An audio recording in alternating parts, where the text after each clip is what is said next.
दोस्तों, loud speaker का आज जो केस था बॉम्बे हाई कोर्ट ने आज नोटिस इशू किया है स्टेट गवर्नमेंट को, पुलिस को, सीपी ऑफ मुंबई को जवाब तलब किया है। एडवोकेट जो खड़े थे वो कुछ बोलने को तैयार नहीं, जो मस्जिदों की तरफ से खड़े थे। एडवोकेट पठान साहब आ रहे हैं, एडवोकेट मूछावाला सर, मुबीन सोलकर, एडवोकेट पठान, इनकी टीम थी, लीड की एडवोकेट मूछावाला साहब ने। और जो है बात करें, अभी आ रहे हैं कि वो कह रहे हैं कि 9 तारीख को जो है अगली डेट दी गई है और 9 तारीख के दिन अगली डेट दी गई, नोटिस इशू हुई है। हमारे साथ यहाँ पर है एडवोकेट पठान साहब।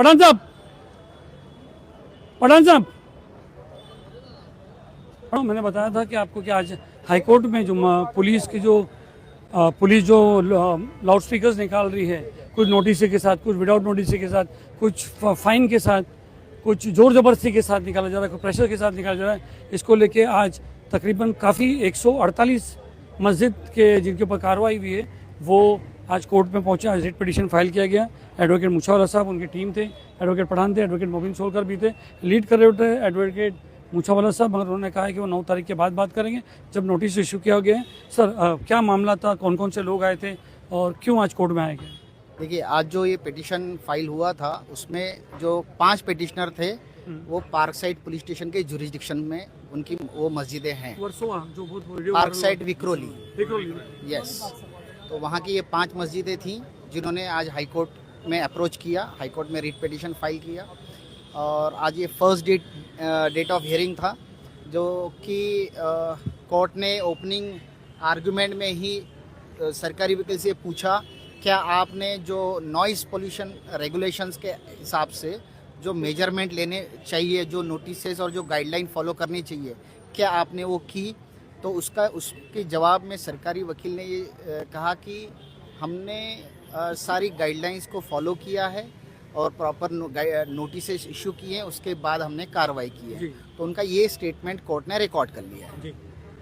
और उसके बाद अजान के बारे में कुछ बोल रहे थे। और अजान के बारे में कोर्ट का एक व्यू था जो ओरली उन्होंने बताया कि अजान जो होती है ये लोगों को इन्फॉर्म करने के लिए होती है कि नमाज का वक्त हो गया है, आप नमाज के लिए आइए। जज साहब ने यस।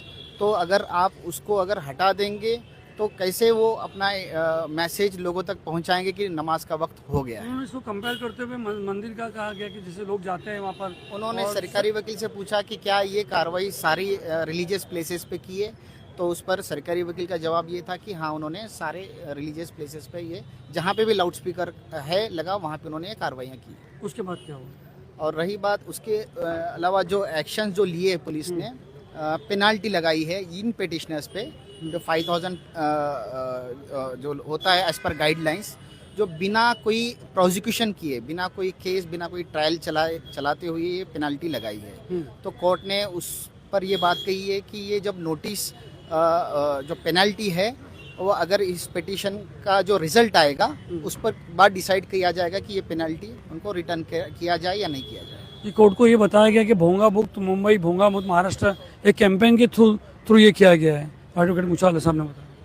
तो ये जो सबमिशन जब गया तो कोर्ट का ये कहना था कि सरकारी वकील और रिस्पोंडेंट को उनका अपना रिप्लाई फाइल करने दो, उसके बाद कोर्ट देखेगी। और ये भी कहा गया कि जो भी लाइसेंस थे, जो एलिगेशन लगाए गए कि जिनके पास लाइसेंस हो गया उनको रिन्यू नहीं किया जा रहा है, कैंसिल कर दिया गया है, ये भी कोर्ट ने इसका वो लिया। कोर्ट से जब ये सवाल सामने आया तो कोर्ट के सामने सरकारी वकील ने कहा कि वो अपना एक रिप्लाई फाइल करेंगे इस पर। तो जो नेक्स्ट डेट है 9 जुलाई, तो उम्मीद है कि उस दिन रिस्पोंडेंट अपना से फाइल करें। मूछावाला साहब ने ये भी बताया कि गुजरात हाईकोर्ट का एक ऑर्डर जहाँ कहा गया था कि अजान जो है वो नॉइज़ पोल्यूशन एक्ट में नहीं आती है, तो क्या उसका कुछ साइटेशन दिया गया कोर्ट में? साइटेशन दिया गया है Prajapati versus state of Gujarat, जिसमें ऑनरेबल गुजरात हाई कोर्ट का ये ऑब्जर्वेशन है कि कंटिन्यूअस 10 मिनट के स्ट्रेच में अगर कोई आवाज़ अजान होती है, ये नॉइज़ पोल्यूशन इससे हो नहीं सकता जी। ये उनका ऑब्जर्वेशन। फिर ये भी बताया गया कि भाई क्या पुलिस के पास वो जो सुप्रीम कोर्ट के गाइडलाइंस है, जो इक्विपमेंट है, क्या इतने इक्विपमेंट पुलिस के पास है, वही इक्विपमेंट है या दूसरे हैं? तो पुलिस के जो हमारे पास जो आरटीआई एप्लीकेशन है उनके रिप्लाईज हैं, तो उस रिप्लाईज में ये आया कि पुलिस के पास वो सारे गैजेट्स ऐसा कोई यानी यानी बोलने का मतलब ये है कि आम आदमी की भाषा में कि सुप्रीम कोर्ट ने गाइडलाइन दी थी कि भाई कोई भी खड़े करके माप नहीं सकता, इसके लिए ट्रेन लोग होना चाहिए, ट्रेन इक्विपमेंट्स होना चाहिए।